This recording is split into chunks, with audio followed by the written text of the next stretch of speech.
Hi guys, welcome back to the video. So today we are going to learn about array. So the topics we are going to learn today is definition, properties and advantages of an array, memory allocation of an array, algorithm to insert and delete an element from an array, multi-dimensional array and sparse matrix.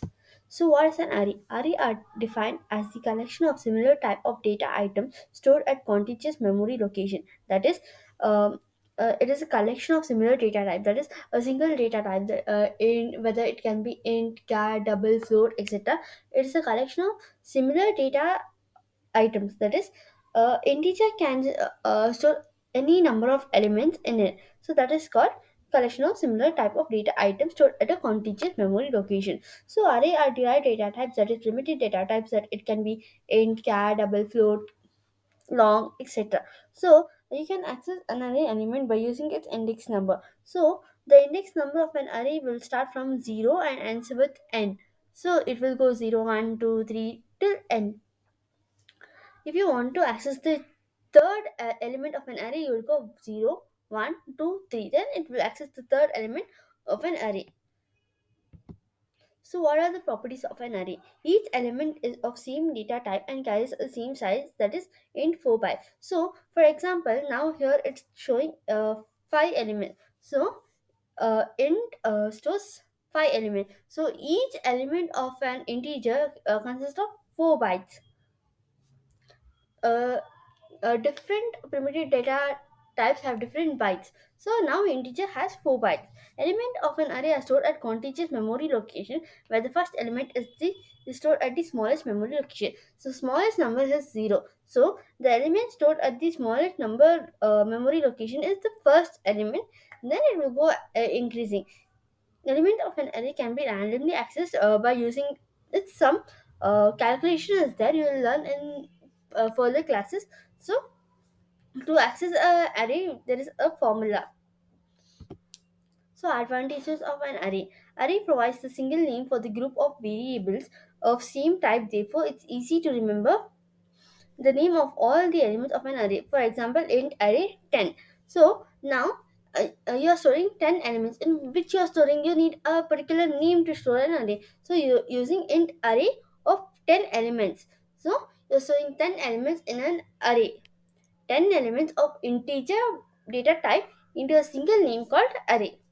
Traversing of an array is a very simple process. We just need to increment the base address of an array in order to visit element one by one. So here you can see the example: 0 elements contain 2, 1 element 4, 2, 8, 3, 12, 4, 16, and 5, 18. Traversing means visiting each and every element up, once in a while. So okay, so now if you want to access third element, you'll go 0 plus 1, then you'll go 4, then plus 1, 8 plus 3, 12 plus 4, 16. Now you go to fourth element. So you'll increment the base number, base address.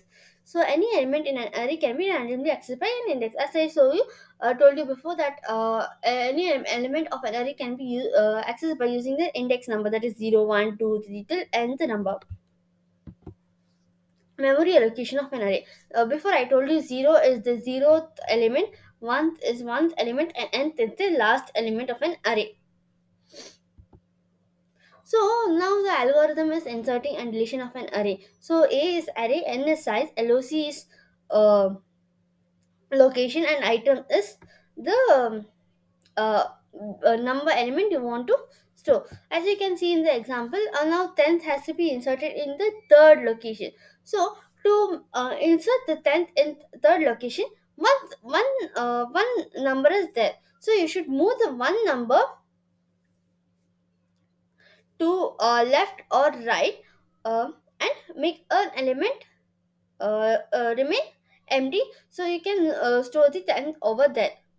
Actually, you can store whether in right side or left side. If you are storing in right side, you will push the one element to the one like third element to the fourth element, and fourth element to the fifth element, where the third element becomes empty, and you can insert 10 over there. This is the process. See, you're checking first, you're saying checking I is equal to n, that is 4 is equal to 4. So repeat while I is greater than LOC, means that is whether you're checking 4 is greater than or equal to 3. Then you're setting a is equal to I plus 1. Then you're moving fourth element to the fifth place. That is I is equal to 1. 4 plus 1 is equal to 5. A is equal to 4. Fourth element you're setting it to fifth. Then I is equal to I minus 1. Then you're shifting that element to the another side. Then set of LOC. Then the place you want to store and what which number you want to store in that n is equal to n minus 1, n plus 1. Sorry, you're incrementing the size over here. Then exit. Same way you're deleting an element. See, you're removing an element. Actually, this 4 should not be included over here. You in the second diagram you see 4 should be not included. Did you remove the 4? Okay. Now if you are removing the eighth element, the size of an array will decrease and it will come to 9 elements. So same way you're as you're the same way you're inserting an element into an array, the same way you're deleting an element into an array. Now, what is multi-dimensional array? The simplest form of multi-dimensional array is two-dimensional array. That is, it is used to store matrix in the form of multi-dimensional array. Two-dimensional array consists of rows and columns. Example syntax you can see here: data type, array name, and row and column. Data type of which data type you are choosing, whether it's an integer, character, double float, and array name you are giving as A, B, C array, sum minus, and rows and column, number of rows and number of columns. I'll show you the example. See, it was here 3 rows, 4 columns. See, 1, 2, 3 rows, 4 columns.